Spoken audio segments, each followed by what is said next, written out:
बिस्मिल्लाहिर्रहमानिर्रहीम। अस्सलाम वालेकुम डियर स्टूडेंट्स। आज का हमारा टॉपिक है नेस्टेड इफ़।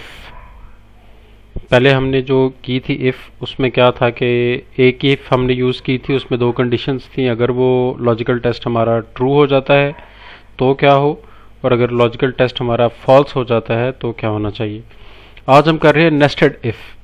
इसमें एक से ज़्यादा कंडीशंस हमारे सामने आएंगी, तो उसके लिए मैंने इंतखाब किया है एक बोनस रिपोर्ट का।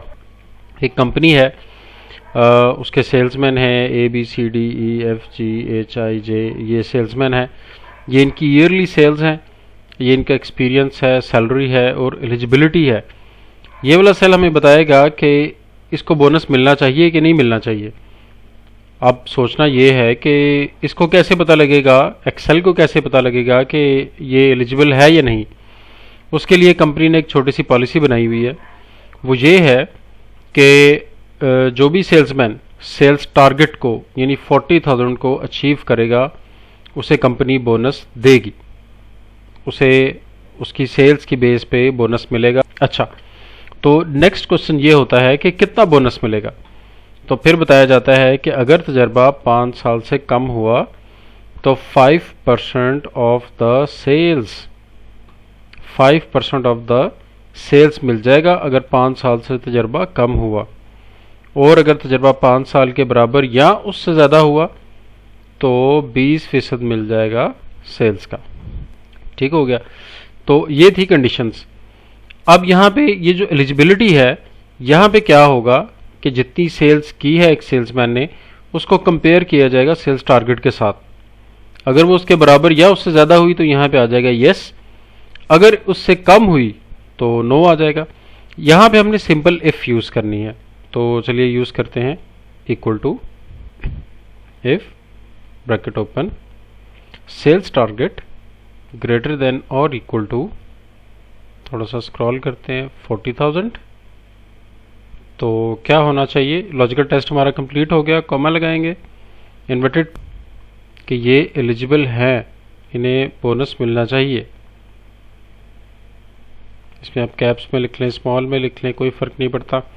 अब ये मैंने लिख ली वैल्यू इफ, अब ये मैंने लिख ली है वैल्यू इफ़ ट्रू। तो ये देखिए, अब कॉमा लगाऊंगा और अब मैंने लिखना है वैल्यू इफ़ फॉल्स। अगर हमारा लॉजिकल टेस्ट फॉल्स हो जाता है, मतलब किसी की ईयरली सेल्स सेल्स टारगेट के बराबर या उससे ज़्यादा नहीं आती, तो फिर यहाँ पे आना चाहिए नो, कि ये सेल्समैन एलिजिबल नहीं है बोनस के लिए। ओके, इसमें थोड़ा सा फ़र्क है। फ़र्क ये है कि अब देखिए, एक वैल्यू के साथ बाकी सारी की सारी वैल्यूज़ कंपेयर हो रही हैं। जैसे 40,000 है, ये यहाँ पे फिक्स रहेगा और ये बारी बारी स्टेप बाय स्टेप मूव करती रहेंगी और बारी बारी इस 40,000 के साथ कंपेयर होंगी। तो 40,000 एक ऐसी वैल्यू है, एक ऐसा सेल है जिसको हम फिक्स करना चाहते हैं, लॉक करना चाहते हैं। तो इसमें क्लिक करके हम F4 प्रेस कर देंगे। इससे क्या होगा, डॉलर साइन आ जाएगा इसमें और एंटर प्रेस कर देंगे। अब ये लॉक हो चुका है।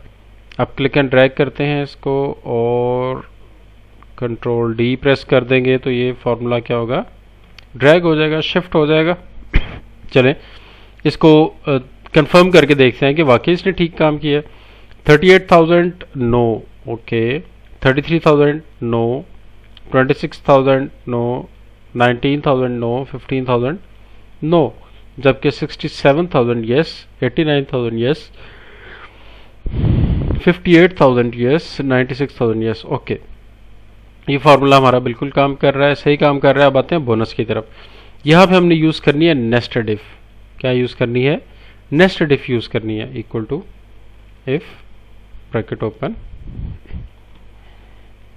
This cell is equal to क्या, यस। अगर ये सेल इक्वल टू यस आ गया तो क्या होना, ज़ाहिर बात है अगर यस आ जाता है तो अब हमें उसे बोनस देना है, और बोनस देने के लिए भी हमने एक कंडीशन रखी हुई है एक्सपीरियंस की। तो इसके लिए हम यूज़ करेंगे एक और इफ़। आप लोग देखिए, ये एक इफ़ स्टेटमेंट है, इसके आगे हम एक और इफ़ स्टेटमेंट यूज़ करने लगे हैं। इफ़ अगर ये वाला सेल इक्वल टू हो जाता है यस के, तो क्या होना चाहिए, तो इफ़ एक और लगनी चाहिए। ये इफ क्या करेगी, ये एक्सपीरियंस चेक करेगी। If experience is greater than और इक्वल टू 5, ये लॉजिकल टेस्ट हो गया। तो क्या होना चाहिए, अगर किसी का एक्सपीरियंस 5 ईयर्स के बराबर या उससे ज़्यादा आ रहा है तो क्या होना चाहिए, तो ये होना चाहिए कि 20% मल्टीप्लाइड बाय ईयरली सेल्स। ठीक है, नहीं तो मतलब कॉमा लगा के हम वैल्यू फॉल्स में चले गए। अगर ऐसा नहीं होता तो फिर क्या होना चाहिए, फिर 5% मल्टीप्लाइड बाय ईयरली सेल्स हो जाना चाहिए। ठीक है, अब ये ब्रैकेट क्लोज करेंगे।